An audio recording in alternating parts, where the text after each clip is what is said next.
Mas, ini dompetnya jatuh. Terima kasih. Di suatu malam saat hujan deras mengguyur tanpa henti, sebuah suara kecil terdengar dari belakang Baskara yang sedang kebingungan karena kehilangan dompetnya. Ketika ia menoleh, seorang gadis kecil berusia sekitar 5 tahun menyodorkan dompet itu kepadanya.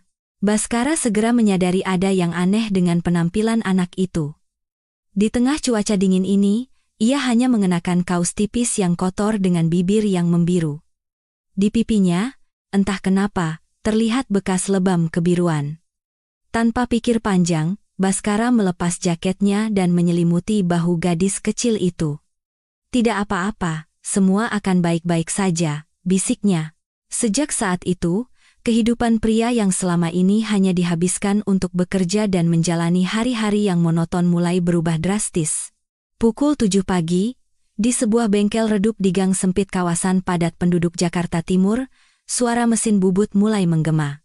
Baskara, 31 tahun, seorang diri dalam balutan seragam kerja yang berlumuran oli, dengan tekun memotong logam. Bengkel presisi Baskoro, yang tersembunyi di sebuah gang dengan pemandangan jauh ke arah gedung-gedung pencakar langit Jakarta, adalah sebuah bengkel kecil yang berspesialisasi dalam pembuatan suku cadang presisi untuk pesawat terbang. Bas, sarapan sudah siap. Suara ibunya, Sumi, terdengar dari rumah. Bengkel dan rumah mereka menjadi satu. Ia tinggal bersama kakek nenek, kedua orang tuanya, dan dirinya sendiri berlima dalam satu atap. Iya, Bu, sebentar lagi. Baskara menghentikan pekerjaannya, mengangkat suku cadang yang baru saja selesai ia bentuk ke arah cahaya. Sebuah potongan logam kecil berwarna perak berkilauan. Benda ini akan menjadi bagian dari sebuah pesawat, membawa ratusan nyawa terbang di angkasa. Suku cadang yang kita buat ini membawa nyawa ratusan orang di angkasa. Karena itu, jangan pernah berbohong atau bekerja setengah-setengah. Itulah kata-kata yang sering ia dengar dari kakeknya, Wisnu, sejak ia kecil. Baskara menanamkan ajaran itu dalam hatinya, tidak pernah sekalipun meremehkan pekerjaan sekecil apapun. Itulah kebanggaan bengkel presisi Baskoro dan keluarga Baskoro. Saat kembali ke rumah, seluruh keluarga sudah berkumpul di sekitar meja makan. Kakeknya duduk dengan punggung tegap sementara neneknya menuangkan sayur sop. Ayahnya, Haryo, membaca koran tanpa suara, dan ibunya, Sumi, menata tempe goreng di atas piring. Pagi, sapa Baskara sambil duduk. Neneknya, Ratih, menyodorkan semangkuk nasi hangat. Pagi-pagi sudah kerja keras padahal jam kerja belum mulai. Kamu kemarin juga kerja sampai larut, kan? Iya, Nek. Ada pesanan yang harus segera selesai. Setelah sarapan, Baskara segera kembali ke bengkel. Ayahnya, Haryo, sudah berganti pakaian kerja dan menyusulnya. Mereka berdiri berdampingan di depan mesin bubut. Hampir tidak ada percakapan. Sebagai sesama pengrajin, mereka lebih banyak berbicara melalui pekerjaan daripada kata-kata. Hal itu sudah menjadi kebiasaan di bengkel. Baskara kembali ke bengkel keluarganya 3 tahun yang lalu. Setelah lulus kuliah, ia bekerja di sebuah perusahaan dirgantara besar sebagai insinyur desain dan karirnya dianggap sangat menjanjikan. Ia adalah pemuda biasa yang di akhir pekan berkencan dengan kekasihnya dan bermimpi suatu saat akan menikah dan membangun keluarga.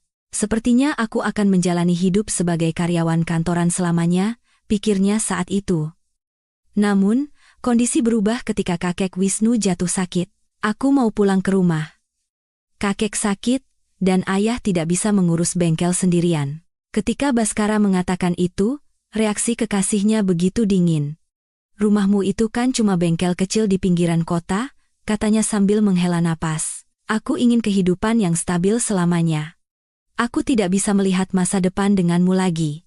Dengan kata-kata itu, ia pergi meninggalkannya. Padahal mereka sudah sampai tahap mencari-cari toko untuk membeli cincin pernikahan. Pukulan itu sangat berat bagi Baskara.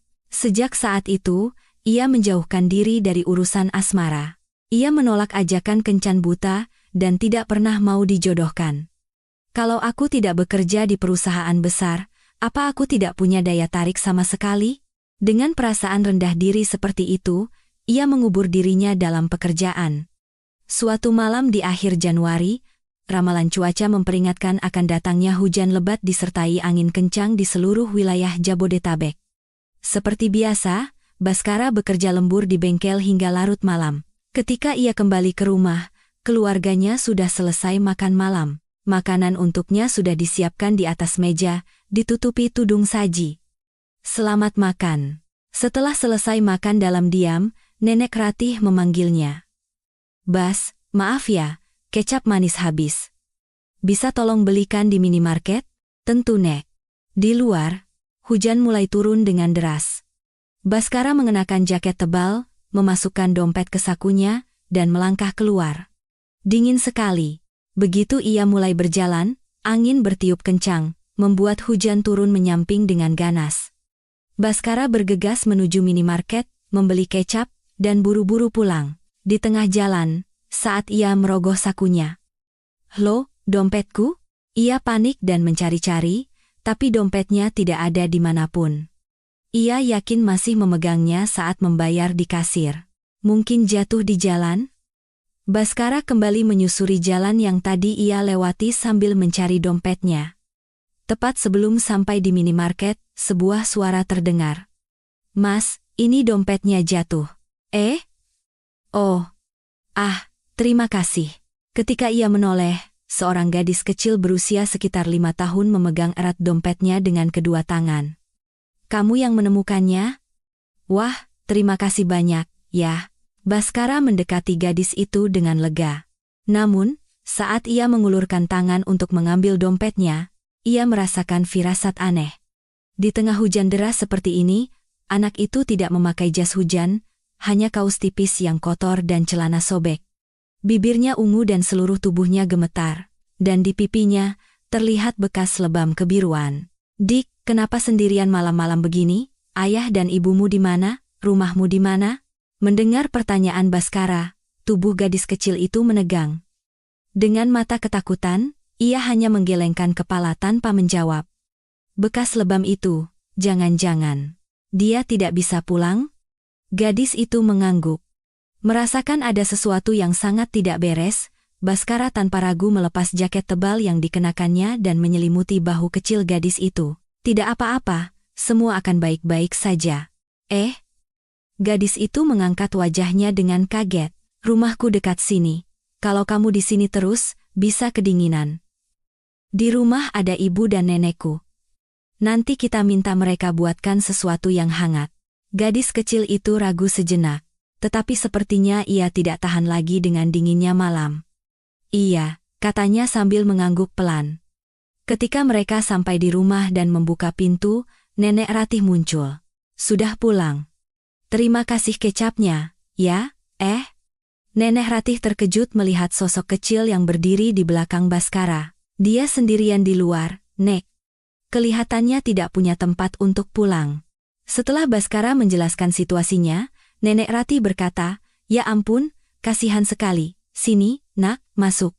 Ia mendudukkan gadis itu di depan penghangat ruangan dan menyelimutinya dengan handuk.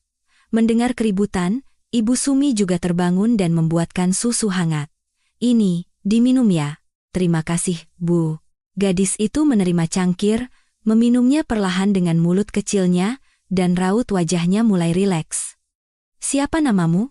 Cahaya. Cahaya, ya? Umurmu berapa? 5 tahun. Kenapa kamu sendirian di luar sana? Sambil memegang cangkir dengan kedua tangannya, Cahaya berkata dengan suara lirih. Aku tidak mau di rumah. Kenapa, ayah dan ibumu? Ayah tidak ada. Cuma ada mama, pacarnya mama namanya Riko, dan Cahaya. Lalu kenapa kamu di luar? Riko bilang, aku berisik, disuruh pergi, jadi aku di luar. Baskara mengepalkan tangannya. Ada orang dewasa yang tega mengusir anak 5 tahun keluar di malam hujan badai seperti ini? Saat itu, perut Cahaya berbunyi. Kamu lapar? Maaf, hari ini belum makan apa-apa. Mendengar itu, Ibu Sumi dan Nenek Ratih saling berpandangan. Cahaya. Ibu buatkan nasi goreng, ya, tunggu sebentar. Bu, bukannya masih ada sisa sup tadi? Oh iya, masih ada. Saat Ibu Sumi pergi ke dapur, Nenek Ratih berbisik pada Baskara. Bas, badan anak ini dingin sekali. Bagaimana kalau kita mandikan air hangat? Ide bagus, Nek, tolong ya. Baiklah. Ayo, Cahaya, ikut nenek. Setelah Nenek Ratih membawa Cahaya ke kamar mandi, tak lama kemudian ia kembali dengan wajah serius. Bas, ada apa Nek? Tubuh Cahaya penuh lebam, ada yang lama, ada yang baru. Dan di lengannya ada bekas luka bakar bulat. Maksud Nenek, seperti sundutan rokok? Mungkin saja. Lebam di sekujur tubuh, luka bakar di lengan. Baskara menggertakkan giginya menahan amarah. Setelah Cahaya selesai mandi, Baskara berjongkok di hadapannya. Cahaya, Mas boleh tanya sesuatu? Apa? Lebam di pipimu itu, apa ada yang memukulmu? Luka di lenganmu juga, siapa yang melakukannya? Tubuh Cahaya menegang sejenak. Lalu sambil menunduk, ia berkata, karena Cahaya anak nakal. Air mata mulai menggenang di mata Cahaya. Riko kalau marah seram. Kadang-kadang aku tidak dikasih makan. Itu tidak bisa dibenarkan.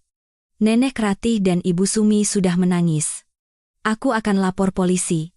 Kalau begini, harusnya lapor ke dinas sosial juga, kan? Iya, ini tidak bisa dibiarkan. Setelah Baskara menelepon, polisi dan petugas dari dinas sosial segera datang. Namun, begitu melihat polisi berseragam di depan pintu, wajah Cahaya pucat pasi. Jangan panggil Om polisi. Jangan. Cahaya, tenang. Mereka datang untuk membantumu.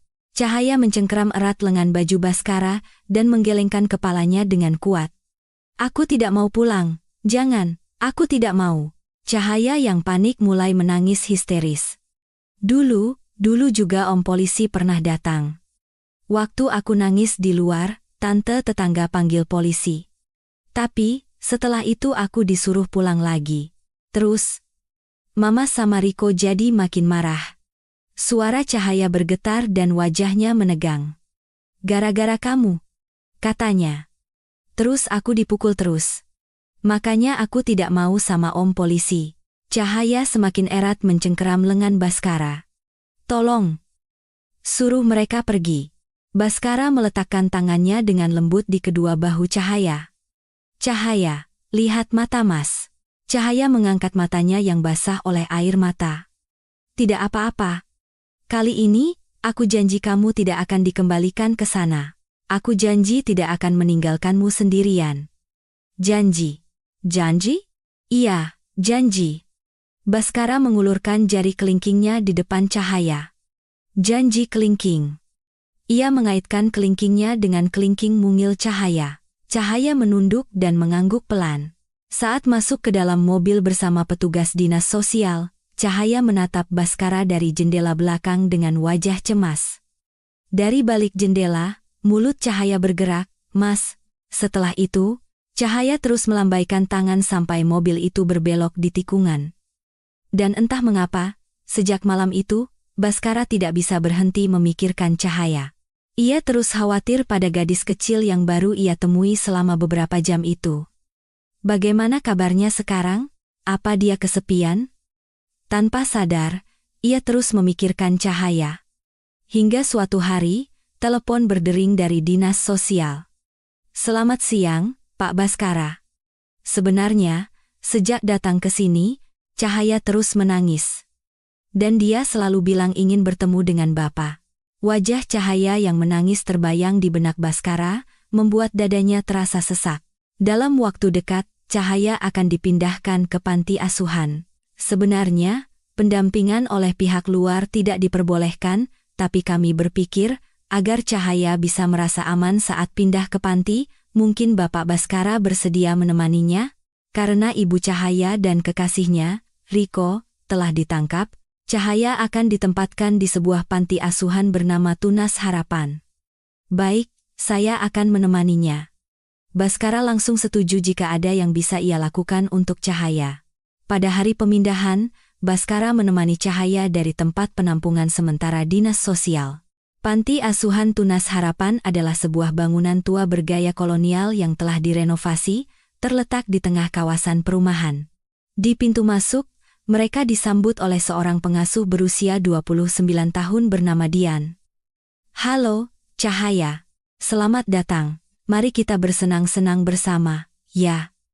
Dengan senyum lembut dan suara yang tenang, Dian menyapa Cahaya, yang sedikit mendongak dengan tatapan malu-malu.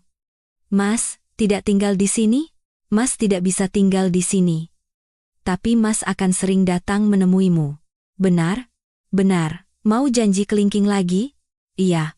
Sejak saat itu, Baskara terus mengunjungi panti tunas harapan di sela-sela pekerjaannya.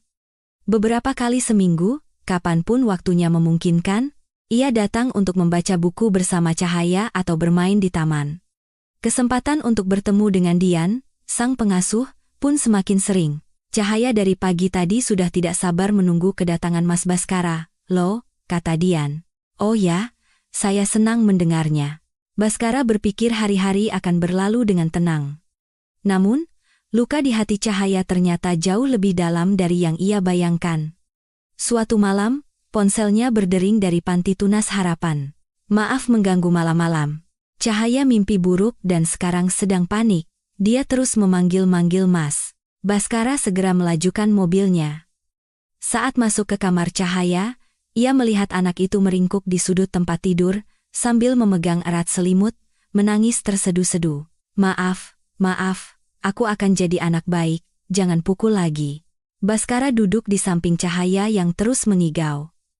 "Cahaya, ini Mas." Cahaya mengangkat wajahnya yang sembab. "Mas, iya. Malam ini, Mas di sini. Tidak akan kemana-mana. Kamu kenapa? Apa ada yang membuatmu takut?" "Aku, mimpi seram." "Mimpi apa?" "Riko datang dan memukulku terus. Mama juga tidak menolong." Mengingat mimpi buruknya, Cahaya kembali menangis. "Aku tidak mau dipukul, sakit." "Cahaya, tidak apa-apa. Riko tidak akan datang lagi. Aku akan melindungimu agar dia tidak bisa mendekatimu." "Tidak apa-apa, semua akan baik-baik saja." Baskara terus mengulang kata-kata itu sambil mengelus punggung Cahaya sampai anak itu tenang dan tertidur. Sejak malam itu, Cahaya tampak sedikit lebih tenang. Suatu hari, saat sedang membaca buku cerita, Cahaya tiba-tiba bertanya pada Baskara dan Dian. "Mas, Mbak, kalau Cahaya jadi anak baik, apa tidak akan dipukul lagi?" "Apa aku dipukul karena aku anak nakal?" Baskara menatap lurus ke mata Cahaya. "Itu sama sekali tidak benar. Itu bukan salahmu Cahaya. Tidak ada seorang pun di dunia ini yang pantas dipukul." Namun, Cahaya hanya diam sambil menatap buku ceritanya. Baskara tidak tahu apakah kata-katanya sampai ke hati anak itu. Suatu hari, Baskara berdiri termangu di depan gerbang panti tunas harapan. "Apa aku sama sekali tidak bisa berbuat apa-apa? Bagaimana caranya agar aku bisa meringankan beban di hati Cahaya?" Saat ia bergumam seperti itu, sebuah suara memanggil dari belakang. "Mas Baskara." Ia menoleh dan melihat Dian berdiri di sana. "Bisa kita bicara sebentar?" Mereka duduk di bangku taman panti. "Saya merasa tidak bisa berbuat apa-apa. Sekeras apapun saya bilang itu bukan salahnya." Cahaya sepertinya tidak percaya. "Saya merasa tidak berguna." "Mas Baskara, jangan terlalu terburu-buru. Luka di hati tidak sembuh dalam sekejap. Cahaya sudah terlalu lama diyakinkan bahwa dirinyalah yang salah. Untuk mengubahnya, mungkin butuh waktu yang sama lamanya. Yang terpenting adalah terus berada di sisinya. Tidak meninggalkannya, seberapapun sering ia kembali ke titik awal. Tumpukan kesabaran itulah yang akan berubah menjadi kepercayaan." Dian tersenyum. "Mas Baskara sudah lebih dari cukup mendampingi Cahaya. Tolong jangan tergesa-gesa. Saya juga akan ikut mendukung." Beberapa minggu kemudian, Baskara tetap rutin mengunjungi panti. Suatu hari, saat sedang duduk di bangku taman bersama Cahaya, di bawah sinar matahari sore, Cahaya mulai berbicara perlahan. "Cahaya, selama ini selalu takut. Dipukul, tidak dikasih makan, semuanya sedih. Tapi, yang paling sedih adalah Mama tidak menolongku. Mama lihat Riko memukulku. Tapi Mama diam saja. Waktu aku nangis, Mama pura-pura tidak tahu. Makanya, aku pikir Mama benci sama aku. Cahaya. Baskara dengan lembut memeluk bahu kecil itu. Terima kasih sudah mau cerita, padahal itu pasti berat sekali untukmu. Iya, Mas, apa Cahaya benar-benar bukan anak nakal? Tentu saja bukan, tapi aku masih banyak salah. Anak-anak itu tugasnya menangis, tertawa, dan banyak bermain. Kalaupun melakukan kesalahan, tidak apa-apa. Itu semua latihan untuk menjadi dewasa. Benar? Iya, benar. Cahaya membenamkan wajahnya di dada Baskara dan menangis sejadi-jadinya, seolah mengeluarkan semua beban yang selama ini ia pendam. Baskara terus memeluk punggung kecil itu. Setelah itu, perlahan-lahan terlihat perubahan pada Cahaya. Ia lebih sering tersenyum. Suaranya menjadi lebih keras. Ia mulai bisa bermain dengan anak-anak lain, dan tidak lagi mudah menangis hanya karena kesalahan kecil. Suatu hari, Cahaya berlari menghampiri Baskara. Lihat, lihat. Cahaya menunjukkan selembar gambar. Di sana, tergambar Panti Tunas Harapan, dan Cahaya bergandengan tangan dengan semua temannya. Wah, kamu menggambar? Bagus sekali. Kamu akrab ya dengan teman-temanmu? Iya. Setelah menunjukkan wajah bangga, Cahaya tiba-tiba menatap serius. Cahaya. Boleh tertawa, kan? Kata-kata yang tiba-tiba itu mengejutkan Baskara. Matanya terasa panas. Tentu saja boleh. Tertawalah sebanyak yang kamu mau. Iya, aku mengerti. Di wajah Cahaya yang tersenyum lebar, tidak ada lagi sisa-sisa ketakutan seperti dulu. Suatu hari, saat Baskara, Dian, dan Cahaya berjalan-jalan di taman panti, secara alami mereka bergandengan tangan dengan Cahaya di tengah. Cahaya tersenyum. Aku baru pertama kali berjalan seperti ini. Aku selalu ingin mencobanya. Dulu di supermarket, aku lihat ada anak perempuan digandeng papa dan mamanya seperti ini. Aku pikir pasti enak sekali. Cahaya menggenggam erat tangan mereka berdua dengan gembira. Oh ya? Cahaya, mau melompat? Baskara memberi isyarat mata pada Dian, yang mengangguk setuju. Coba lompat pas hitungan ketiga. 1, 2, 3. Lompat. Bersamaan dengan lompatan Cahaya, Baskara dan Dian mengangkat tangannya. Hehehe, seru. Beberapa hari kemudian, Kepala Panti, Ibu Lestari, memanggil Baskara. Pak Baskara, ada yang ingin saya bicarakan. Iya Bu, ada apa? Apakah Bapak pernah mendengar tentang program orang tua asuh akhir pekan? Ini adalah program di mana anak-anak bisa tinggal di sebuah keluarga hanya pada akhir pekan. Kehidupan di panti memang penting, tapi merasakan kehangatan keluarga sangat membantu pemulihan mental mereka. Cahaya sangat dekat dengan Bapak. Jika Bapak bersedia, maukah Bapak menjadi orang tua asuh untuk Cahaya di akhir pekan? Baskara berpikir sejenak, lalu menjawab. Akan saya pertimbangkan. Saya perlu bicara dengan keluarga saya dulu. Malam itu, Baskara mengumpulkan keluarganya di ruang tengah. Sebenarnya, ada tawaran dari panti untuk menjadi orang tua asuh akhir pekan. Setelah ia menjelaskan situasinya, kakek Wisnu yang pertama kali angkat bicara. Kita bertemu dengannya karena takdir. Sudah sewajarnya kita membantunya. Apa yang perlu diragukan? Terima saja, kakek. Kalau ada Cahaya, rumah jadi lebih ceria, ya. Nenek setuju sekali. Aku juga setuju. Cahaya anak yang manis. Pasti akan menyenangkan, kata Nenek Ratih sambil tersenyum. Ayahnya, Haryo, tetap diam, tetapi sudut bibirnya sedikit terangkat. Baskara tahu itu adalah cara ayahnya untuk menyatakan persetujuan. Terima kasih, semuanya. Jadilah Cahaya mulai menginap di rumah keluarga Baskoro setiap akhir pekan. Pada hari pertama ia menginap, Cahaya tampak tegang. Cahaya, lewat sini. Ahaya, Baskara mengantarnya ke sebuah kamar di lantai 2. Cahaya melangkah masuk dengan ragu-ragu. Ini kamar Cahaya. Kamar, Cahaya. Iya, kamar untukmu sendiri. Cahaya melihat sekeliling dengan wajah tidak percaya. Ada tempat tidur kecil, meja belajar, rak buku, dan dari jendela terlihat langit biru. Kamar, untuk Cahaya sendiri? Iya. Pakai saja sesukamu.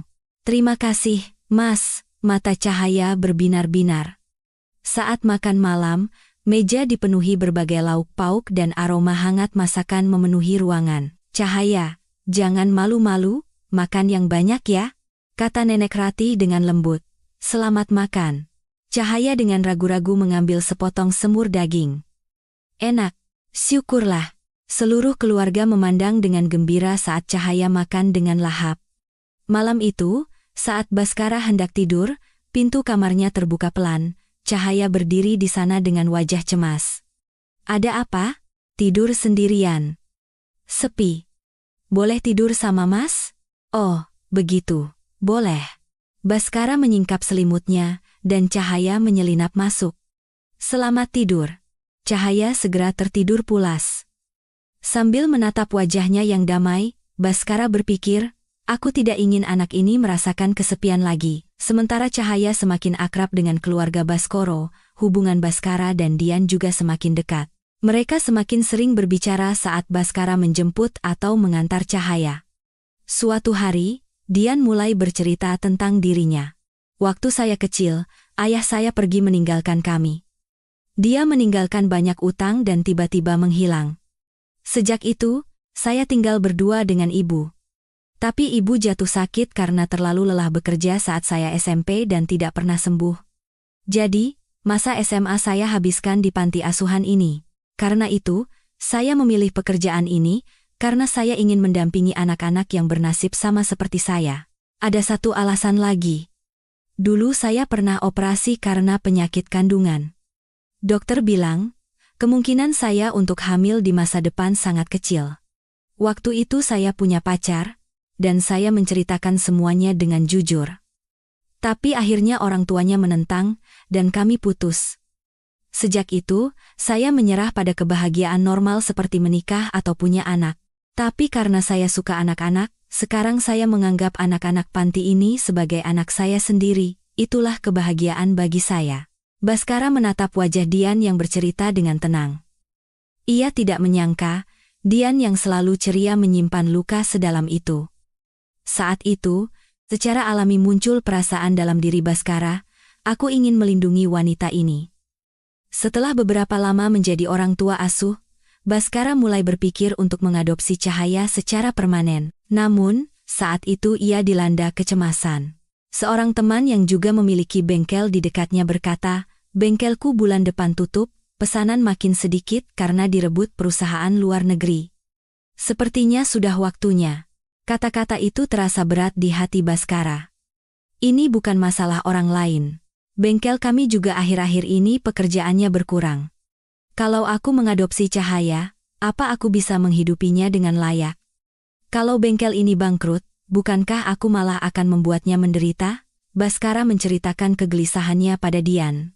"Saya serius berpikir untuk mengadopsi Cahaya, tapi saya khawatir dengan masa depan bengkel ini, saya tidak bisa mengambil langkah terakhir." Dian menjawab dengan tenang. "Bagi Cahaya, yang terpenting bukanlah uang. Yang paling penting adalah adanya seseorang yang tidak akan meninggalkannya, dan adanya tempat di mana ia merasa diterima. Saya tidak mengerti soal bengkel. Tapi saya tahu perasaan Mas Baskara pada Cahaya itu tulus. Bukankah itu yang terpenting?" Malam itu, saat Baskara sedang melamun, kakek Wisnu menghampirinya. "Bas, ada yang kamu pikirkan, kakek?" "Sebenarnya, bengkelnya Pak Tono mau tutup. Katanya sudah tidak sanggup lagi. Sejujurnya, kondisi keuangan kita juga tidak jauh beda. Pekerjaan banyak lari ke luar negeri. Aku khawatir, apa kita bisa bertahan? Berikutnya bisa jadi kita. Aku berpikir untuk mengadopsi Cahaya, kek. Tapi dengan kondisi seperti ini, adopsi Cahaya? Itu ide bagus." Kakek setuju sekali. Memang benar kondisi bengkel sedang sulit. Tapi, Bas, bukan uang yang membuat kita jadi keluarga. Yang penting adalah keinginan untuk bersama. Kamu ingin membuat Cahaya bahagia, kan? Kalau begitu, jangan ragu. Lakukan yang terbaik untuk apa yang ada di depanmu. Jangan pernah bekerja setengah-setengah. Kalau kamu melakukan itu, semua hal akan menemukan jalannya sendiri. Kakek Wisnu menepuk pundak Baskara, lalu kembali ke kamarnya. Beberapa hari kemudian, sebuah telepon masuk ke bengkel. "Dengan bengkel presisi Baskoro? Maaf mengganggu." Kami dengar bengkel Bapak bergerak di bidang suku cadang presisi pesawat terbang.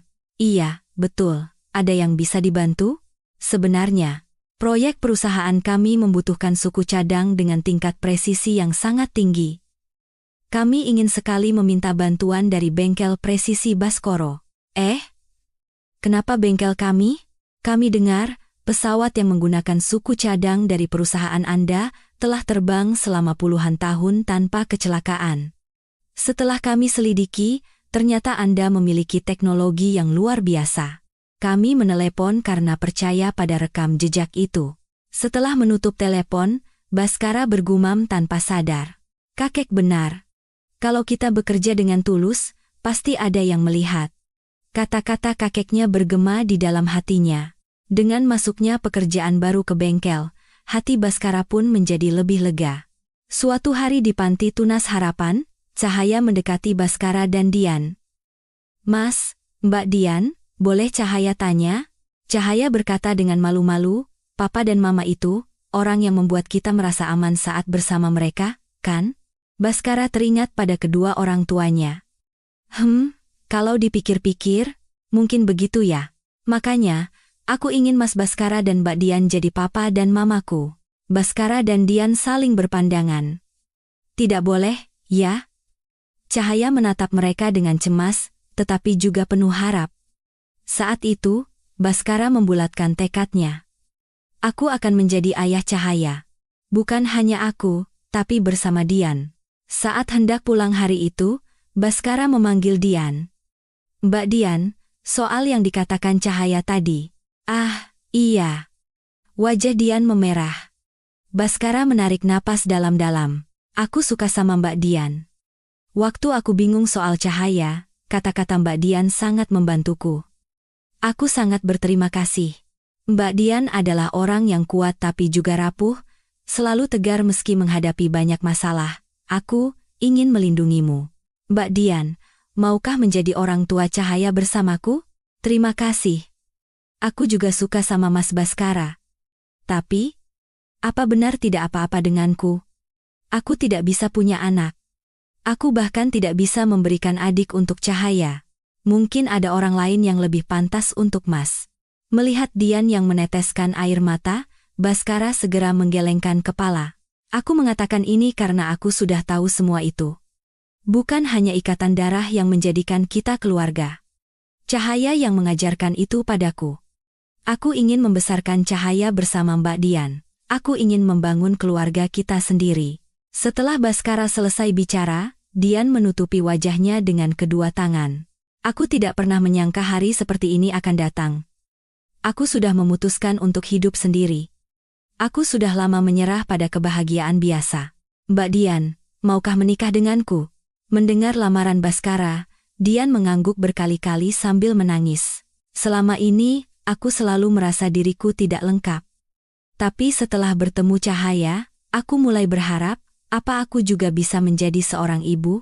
Tentu saja bisa. Baskara tersenyum. Aku juga sudah berpikir tidak akan pernah jatuh cinta lagi. Aku bahkan tidak pernah bermimpi bisa membangun keluarga.